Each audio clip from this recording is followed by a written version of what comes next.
اسلامی تعلیمات کے مطابق کالا جادو، جسے عربی میں سحر کہا جاتا ہے، حقیقت میں موجود ہے اور اس کے اثرات سے نقصان پہنچ سکتا ہے۔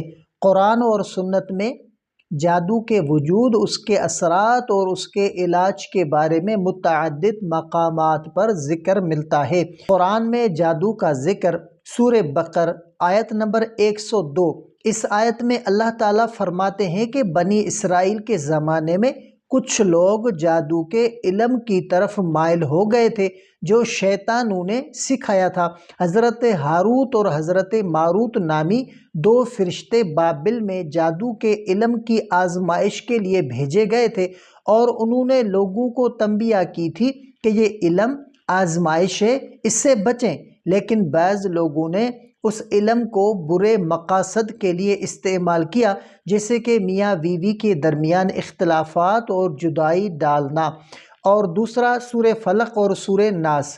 ان صورتوں میں اللہ تعالیٰ نے نبی کریم صلی اللہ علیہ وآلہ وسلم کو جادو، حسد اور برے اثرات سے اللہ کی پناہ مانگنے کی تلقین کی ہے۔ سورہ فلق کی 4 آیت میں گرہوں میں پھونکنے والوں کا ذکر ہے جو جادو کے عمل کی نشاندہی کرتی ہے۔ احادیث میں بھی جادو کے بارے میں واضح طور پر بیان کیا گیا ہے۔ حضرت عائشہ صدیقہ رضی اللہ تعالی عنہا سے روایت ہے کہ یہودیوں نے نبی کریم صلی اللہ علیہ وآلہ وسلم پر جادو کیا تھا، جس کی وجہ سے آپ کو بعض اوقات کچھ کام بھولنے کی کیفیت محسوس ہوتی تھی۔ پھر اللہ نے آپ کو سورہ فلق اور سورہ ناس کے ذریعے شفا عطا فرمائی۔ ایک اور حدیث میں نبی کریم صلی اللہ علیہ وآلہ وسلم نے فرمایا کہ 7 ہلاک کرنے والی چیزوں سے بچو، اور ان میں سے ایک جادو ہے۔ اسلامی نقطۂ نظر سے جادو ایک حرام اور گناہ کبیرہ ہے۔ جادو کرنے یا کروانے والے کے لیے آخرت میں سخت عذاب کی وعید ہے۔ جادو کا اثر حقیقی بھی ہو سکتا ہے، جس سے لوگوں کو جسمانی، ذہنی اور روحانی نقصان پہنچ سکتا ہے، لیکن اللہ کی ذات جادو سے بالا تر ہے اور اس کی اجازت سے ہی کسی پر اس کا اثر ہو سکتا ہے۔ جادو سے بچنے اور علاج کے اسلامی طریقے۔ سب سے پہلا طریقہ کہ ایمان کی مضبوطی۔ اللہ پر پختہ یقین رکھیں اور سمجھیں کہ اللہ کے اذن کے بغیر کچھ نقصان نہیں پہنچ سکتا۔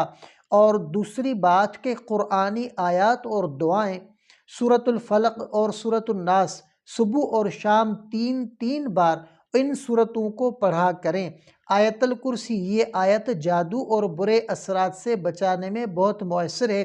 سورہ بقرہ، اس سورت کی تلاوت گھروں میں کرنے سے جادو کے اثرات دور ہوتے ہیں، کیونکہ نبی کریم صلی اللہ علیہ وآلہ وسلم نے ارشاد فرمایا کہ جس گھر میں سورہ بقرہ پڑھی جاتی ہے وہاں سے شیطان بھاگ جاتا ہے۔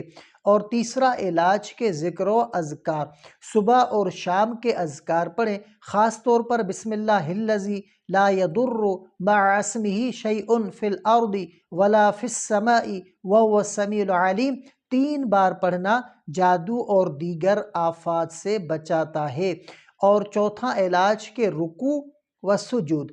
5 وقت کی نماز اور اللہ سے قربت انسان کو شیطانی وساوس اور جادو کے اثرات سے محفوظ رکھتی ہیں۔ اور 5واں علاج کے صدقہ خیرات۔ صدقہ کرنے سے مصائب اور بلائیں دور ہوتی ہیں اور جادو کے اثر سے بھی حفاظت ممکن ہے۔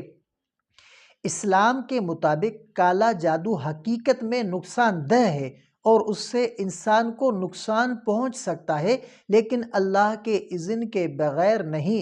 قرآن و سنت میں جادو سے بچاؤ کے طریقے اور دعائیں بیان کی گئی ہیں جن کے ذریعے اس کے اثرات سے محفوظ رہا جا سکتا ہے۔